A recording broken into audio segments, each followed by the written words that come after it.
Existe uma forma de cegueira que não tem nada a ver com os olhos. É possível enxergar perfeitamente e ainda assim não conseguir ver o que está acontecendo ao nosso redor. Podemos ver imagens, discursos, análises e mesmo assim continuar sem compreender o que está acontecendo diante de nós. A Quaresma nos coloca diante desta pergunta incômoda: por que nós estamos nos recusando a ver? O evangelho dessa semana fala de um cego, mas curiosamente ele não é o verdadeiro cego da história. Jesus encontra um cego de nascença e os discípulos perguntam: quem pecou? Ele ou os pais? Percebem a lógica? Eles querem explicar o sofrimento, querem transformar a dor em teoria. Mas Jesus não começa com explicações, ele começa com um gesto. Mistura saliva com terra, toca os olhos do homem e manda que ele vá lavar-se. A luz entra na vida daquele homem. Quando a luz entra, algo acontece. Não apenas na vida dele, mas também das pessoas que estão ao seu redor. Porque a luz não revela apenas quem estava no escuro.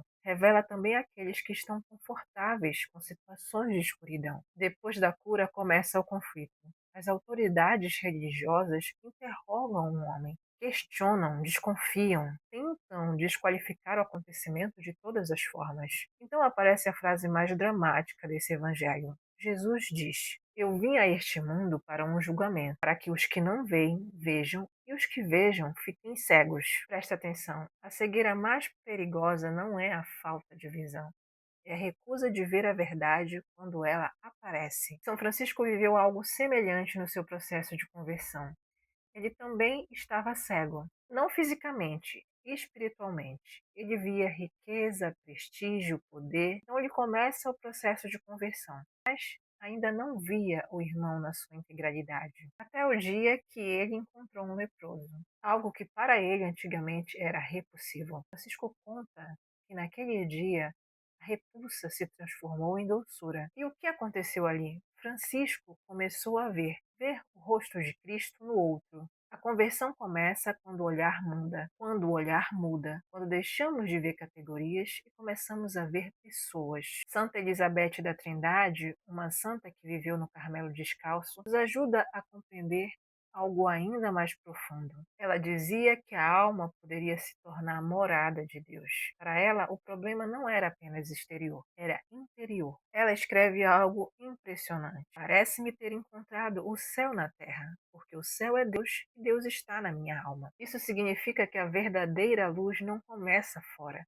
ela começa dentro. Quando a presença de Deus é reconhecida no interior da pessoa, o olhar muda. E quando o olhar muda, o mundo muda. Hoje nós vivemos cercados de imagens. Guerras são transmitidas ao vivo.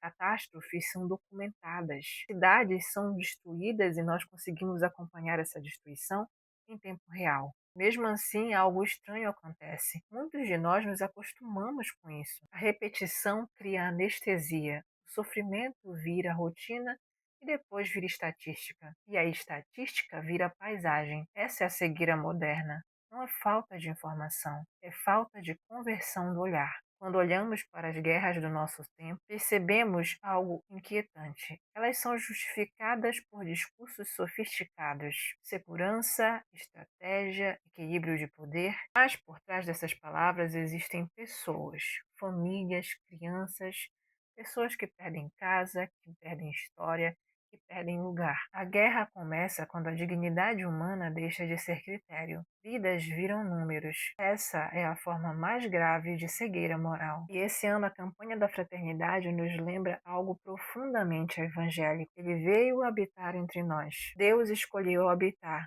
A encarnação não é algo abstrato.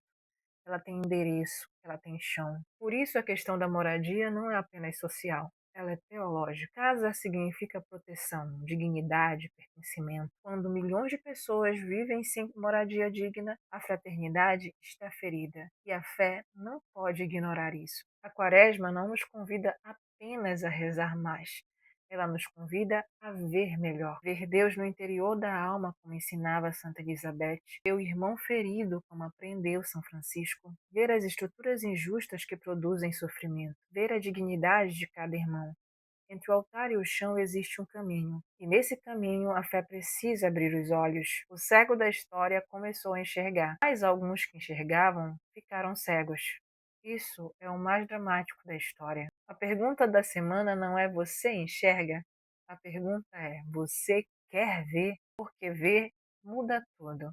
Quem ver não pode continuar indiferente, não pode continuar neutro. Quando a luz entra na vida de alguém, a fé deixa de ser teoria e se transforma em caminho. Entre o altar e o chão existe um caminho. O Evangelho sempre pede chão.